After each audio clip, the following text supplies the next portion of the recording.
তস্मै নমো ভগবতে ত্রিগুণায় গুণাত্মনে কেবলায় দ্বিতীয়ায় গুরুবে ব্রহ্মমূর্তয়ে সর্বশ্রুতি শিরুরত্ন বিরাজিত পদম্বুজম জগন্তাম্বুজ সূর্যায় তস্मै শ্রী গুরুবে নমঃ।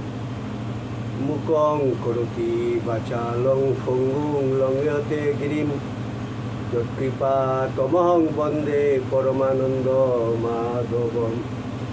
জয় গুরু, জয় গুরু, জয় গুরু।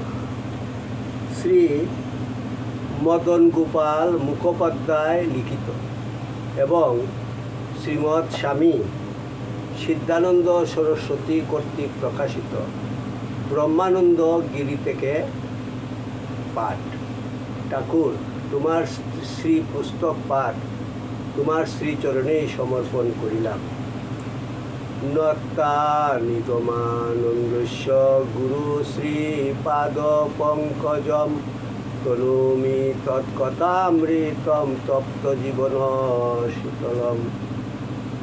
পূর্ববর্তী পাঠের পর হিন্দুর গৌরব রবি এই সময় বাংলায় প্রদীপ্ত তেজে উদিত ছিল। ব্রহ্মানন্দ ঘুরিতে ঘুরিতে বাংলায় চলিয়া আসিলেন। তিনি বিক্রমপুরের অন্তর্গত শ্রীপুরে আসিয়াও উপস্থিত হইলেন। এই সময়ে উপরোক্ত 12 ভূঁইয়ার অন্যতম কেদার রায়ের জ্যেষ্ঠ তাতপুত্র চাঁদ রায় বিক্রমপুরের রাজা ছিলেন।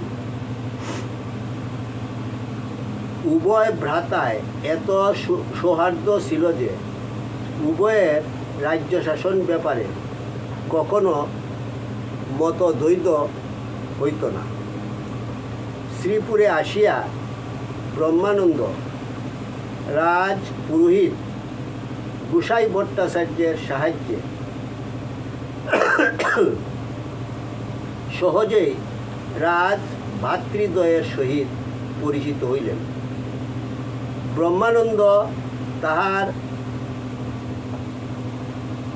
সংকল্পিত সাধন ভজনের জন্য সাহায্য প্রার্থনা করিলেন।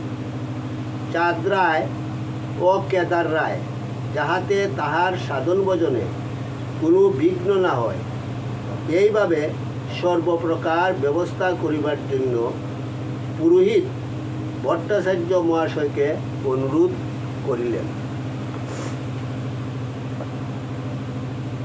বলা বাহুল্য, রাজ অনুকূল্যে ব্রহ্মানন্দের সাধনের প্রয়োজনীয় দ্রব্য সামগ্রী সংগ্রহ করিতে কিছুমাত্র অসুবিধা হইল না।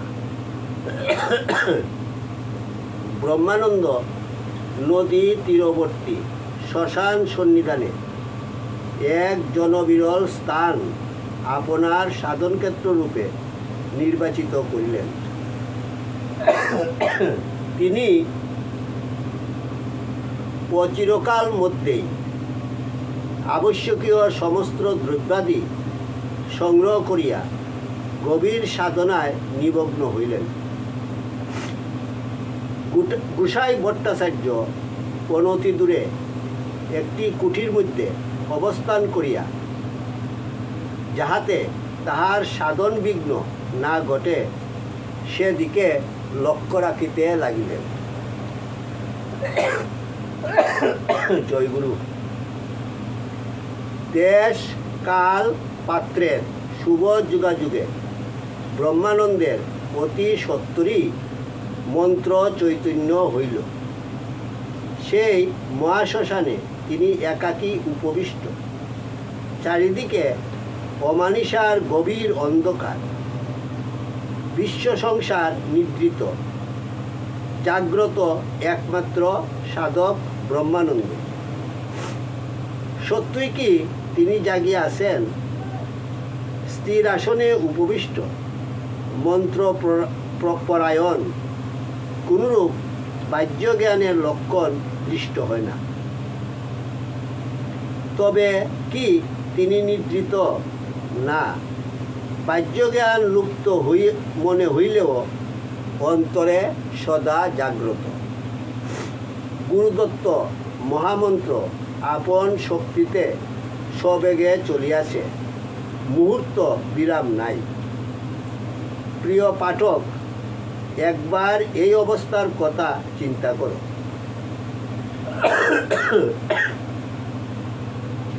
এই অবস্থায় বাহ্য চৈতন্য লোপ পাইলেও, ইন্দ্রিয়বর্গ নিষ্ক্রিয় হইলেও চিত্ত সমাধিক প্রশান্ত ও অন্তঃকরণ অধিকতর জাগ্রত থাকে। কি জানি কোন শুভ মুহূর্তে প্রাণের দেবতা আসিয়া আমায় নিদ্রিত দেখিয়া যদি অভিমানে ফিরিয়া যান, এই অবস্থায় কত অতীন্দ্রিয় দর্শন হয়। সাধকের মৃত আত্মীয় স্বজন, কত তিরোহিত মহাপুরুষ, কত দেবদেবী আসিয়া দেখা দেন, সাধককে সাধনের নিবৃত্ত হইতে অনুরোধ করেন। কত ভীতি প্রদর্শন দ্বারা সাধককে সংকল্পচ্যুত করিতে চেষ্টা করা হয়। বস্তুত এই সমস্তই সেই মহামায়ার পরীক্ষা মাত্র।